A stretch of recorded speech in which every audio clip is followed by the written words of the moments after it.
Now you're pulling up the tough truth table where we say what most people are too scared to. I'm your host, Tuff Tiff, licensed therapist, truth teller, and your favorite no fluff coach. This ain't no therapy, y'all.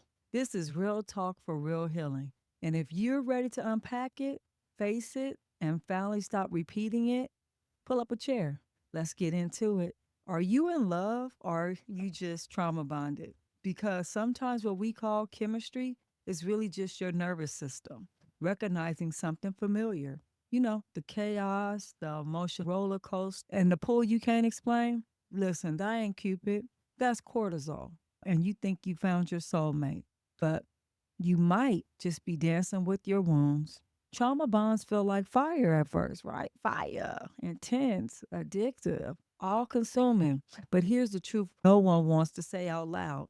Sometimes that spark, yeah, is your body reacting to a familiar pain. And guess what? That's not a safe love.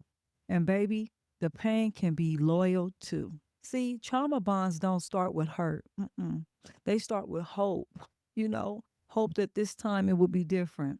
Hope that this chaos will finally feel like home. Let me break it down like this. Trauma bond is when love feels like survival, y'all. This is where you confuse intensity with intimacy. You crave them more than when you crave them more when they pull away. You justify their actions because leaving feels like dying. You silence your own needs to keep the peace. Sounds familiar? Look, here's a tough truth, and I have to give it to you like this.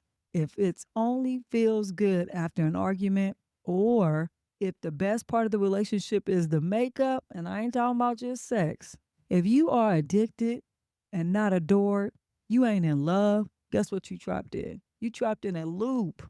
So let's get deeper into what healthy love looks like, okay? Because some of y'all have never experienced it, and I get it. It's kind of like what you just explained to me seems like all my relationships, but this is why you here, and I want to help you get to that place where you are experiencing healthy love. Healthy love feels like exhaling. It's like your nervous system finally gets the memo that you're safe. It's consistent, it's reliable, it's boring sometimes, but you know what? That boredom, that's what peace looks like. That's when you are not living in chaos, but you're living in peace, a healthy relationship. Now, I want to break this down. I had a client once. Let's call her Maya. That's not her name, okay? Maya is a made up name, y'all. But Maya was so addicted to the chase, to the chase, to the prove yourself to me dance, right? To the text message that came at 2 a.m. instead of 2 p.m. And we know what that can mean. It starts with a B, has a call in it. Yeah. When she met someone kind, consistent, communicative, she said, and I quote, I don't feel anything. There is no spark. I told her, the spark you're chasing is your trauma recognizing its match. The absence of anxiety feels like absence of love. When anxiety is all you ever known, it's hard to give up. It's hard to give up. Your body is keeping score. And sometimes your body is searching for what it feels like home, even when home was never even safe for you. That's why you got to heal before you choose who you want to be with. Because an unhealed heart will lead you back to a familiar pain every single time. Now, I'm going to ask you some questions. I want you to sit with this, really sit. Are you in love with them or who you hope they'll be? Is the bond real or is it trauma, response, and designer clothing?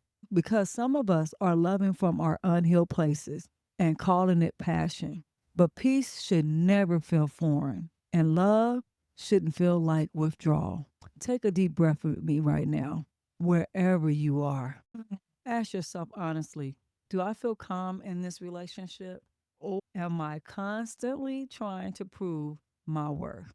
Do I feel safe being exactly who I am? Or am I shape shifting to keep them interested? Guess what? These answers matter. Here's another tough truth. Breaking a trauma bond feels like detoxing. Your body will fight you. Your mind will tell you stories. Maybe it wasn't that bad. No one will understand me like they did. Maybe this time it will be different. That's withdrawal talking, not wisdom. Love doesn't make you question your reality. Real love doesn't disappear when you set a boundary. Real love doesn't require you to shrink. Here's your work because we do the work over here. Ask yourself, what part of this person feels familiar, not just exciting? Maybe I've mistaken anxiety for butterflies. Do I feel calm with them or just distracted from my pain? When they are good to me, does it feel earned or freely given? If this relationship ended today, what would I miss most? Them or the drama? That's a real question. Now I want you to write these down, sit on your answers, and be honest with yourself, even when it hurts. You know why? Because healing starts with the truth. And sometimes the truth is what we've been calling trauma, love. For so long, we don't know the difference between them anymore.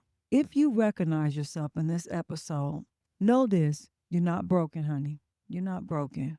None of us. You're not doomed. You're just responding to what was programmed. And anything that can be programmed can be reprogrammed. You can learn to choose differently. You can recognize real love because it will show up. Okay, you hear me? Not because it's loud or dramatic, but because it's consistent, because it lets you breathe, because it feels like coming home to yourself, not losing yourself to someone else. Now, that was your dose of real truth from the Tough Truth Table. If it stirred you in some way, good. This means it's time to move differently. Subscribe, leave a review, and share it with someone who's stuck in the same cycle.